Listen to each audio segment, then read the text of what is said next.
How to manage your media buyers in SMMA. This video right here will save you your next 7 to 12 months learning the skill.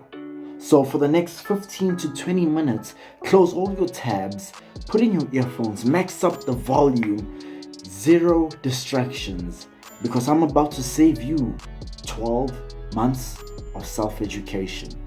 How to manage your media buyers in SMMA. Let's jump into it. Facebook media buyers. They are in your domain, your agency. You are responsible for them. Their training and personal development. Money is not the motivation for everyone. Invest your time in training them and making them happy. An employer is there to help and grow the employee, not the other way around. Society has it twisted. Your contractor knows more than you when it comes to service delivery. They deserve that respect at the very least. Be very generous with them. Make sure your company culture allows them to grow, since they will be long-term team members. See, the thing about media buyer is that there's a 9 out of 10 chance that your media buyer lives in a third world country such as Pakistan, India, the Philippines, and they aren't very confident in their English because it's not their first language. So it is your responsibility to set aside the time to not only teach them about Facebook ads, but set aside the time to communicate with them and teach them how you are to talk and communicate with the client so that they feel confident enough in themselves to talk to the client on their own if you're too busy to talk to the client. And another thing I'll talk about later is their free will and how much wiggle room they have when it comes to talking to clients. Another important thing is Facebook ads, right? So if you've been watching courses and you've bought a lot of courses, like I have bought quite a lot of courses when it comes to SMMA.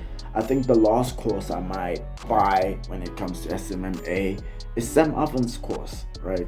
But anyway, like let's say you have a lot of courses or you've bought a lot of courses, or maybe you saw a couple of Facebook ads, YouTube videos that teach you about Facebook ads. Then you take all of those links or all of those videos and courses and put them all in one file and upload them to, for example, Mega or CloudShare or Google Drive, and send your media buyer that link so that they can educate themselves and become more proficient when it comes to Facebook ads, right? Because if they'll be working for you, you aren't supposed to be selfish with the information, because if you provide them that information, you're allowing them to grow. And not only that, you need to set aside the time to train them, right? You have to train them. They have to become better, because when they become better, that means the ROAS that they provide for your client becomes higher, which means that the amount of time you retain a client increases, because the result your media buyer is giving them is very, very good. And another thing when it comes to media buyers and treating them well is their pay. You should pay them $400 to $1,000 per client per month, because they deserve that. That's what they deserve. I mean, they're the ones handling the Facebook ads and the ad management, and that's not really easy to do. If it was, you'd be the one doing it, right? Not only that, but it's also time consuming to do. So let them do that. Let them do them, and not only that, but pay them generously, because there's a lot of agency owners who are pricks who pay their media buyers like $200, $100. That time their retainers are like $4,000, $3,000. So I don't advise you doing that, because you don't want your media buyers to only stay with you for like 2 or 3 months, because there's a plethora of SMMAs out there, which means there's a plethora of agencies that your media buyers could be working with other than you.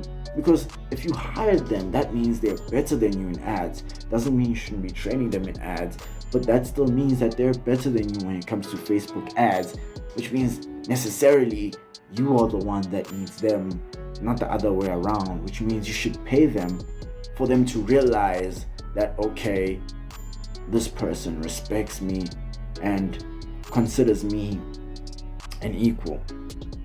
Not literally, but you get what I mean. The next one, communications.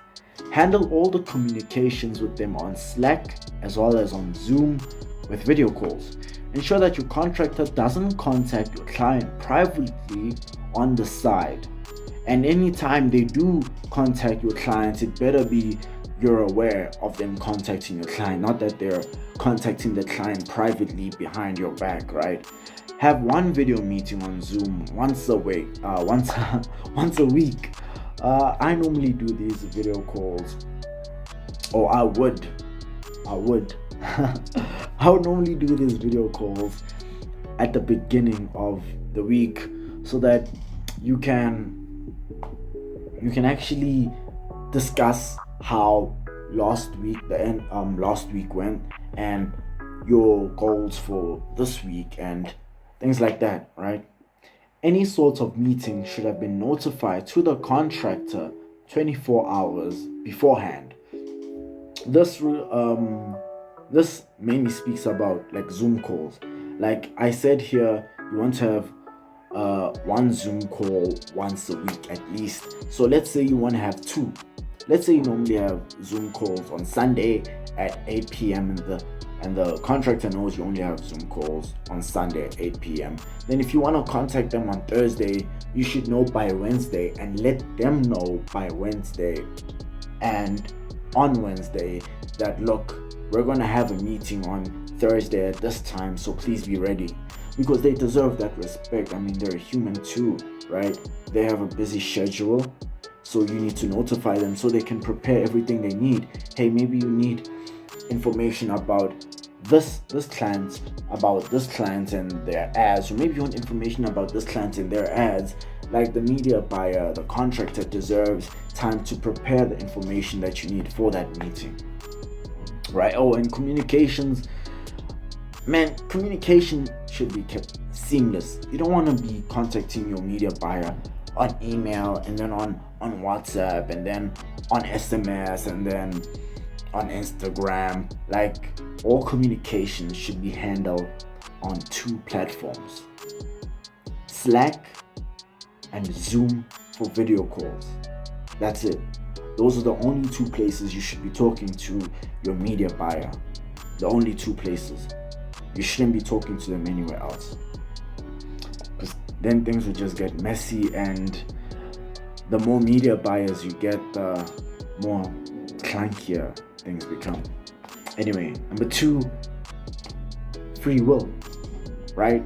This is the wiggle room you give your media buyers. I let the contractor communicate with the client directly, though the contractor should never talk about price and never speak to the client about financials. They weren't hired to be salesmen, and they should understand that. The only money they should talk about is ad spend.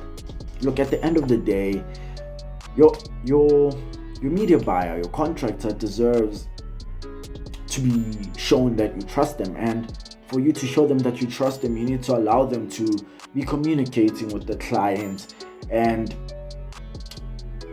communicate with the client, as well as when it comes to ads and ad naming conventions and things like that. Like, you aren't supposed to be micromanaging your media buyer. You hired a media buyer to free up your time, not so that you can micromanage them, because if you're going to micromanage them, you might as well be doing those ads yourself, right? And if you want to scale, you got to know that you got to start trusting your contractors, your media buyers, your appointment setters, whatever it is. Just trust your team members, because you hired them for a reason. If you can't trust them, don't hire them, right? I don't know what number this is. Anyway, onboarding. Create systems and processes that teach the contractor about your company culture as well as the scope of their work. Train them how to behave and communicate. My contractor is in a third world country. Yours might be too. Provide more than just monetary value to them. If you have bought any courses that contained Facebook ads education, put all those courses into one file and upload it onto Mega. Then send your contractor the link to those courses so they can grow and better their skills. If they are better, then your agency will do better in terms of how long you retain clients, as your contractor will be providing them a higher value. A standard way of naming ads, as it makes it easy for both the media buyer and the client, as you could also work on the ads yourself if the contractor is sick. Ad naming conventions is a big thing. Okay, I want to talk about ad naming conventions. There has to be a systematic and a persistent and consistent way you name your ads, right? Ad naming conventions. Because let's say your media buyer gets sick and you have to bring along a new media buyer, or you have to handle the ads yourself, or maybe the media buyer decides to quit. He just ups one day and never comes back. You need to get a new media buyer, but then that media buyer doesn't understand the ad naming conventions and they don't make sense to him. That's why you want to have a consistent look and feel to all the ad naming conventions, right? Train your contractors both psychologically and skills wise. Your contractor is in a third world country, so they need to be taught about meeting structure as well as how to speak properly. They deserve to be taught how to believe in themselves and their proficiency in English. I actually already talked about a large portion of these things before this slide, but anyway, payments. Now you should have your media buyers charge you on a per client per month basis. The goal here is to systemize. If you're not systemizing, you're wasting everyone's time. Have your media buyer send you a recurring payment via Stripe, PayPal, or whatever they use, so that you can be auto-billed for every new client you get every single month. Also ensure you don't constantly have to be thinking about whether or not paying this media buyer is worth so much. After spending so much time training and onboarding them, you best believe they are worth every dollar, unless you're really horrible at training. And that is the end of this slide and of this video. Thank you for watching, man. And if you enjoyed, at the end, just subscribe, like this video, comment, ask any questions you want to ask. I reply to every single comment. Even if you just add an emoji, I'll probably reply to that too. But please just make sense when you ask a question. And till I see you guys in a minute, I upload every single day. Just letting you know. Thank you, dear.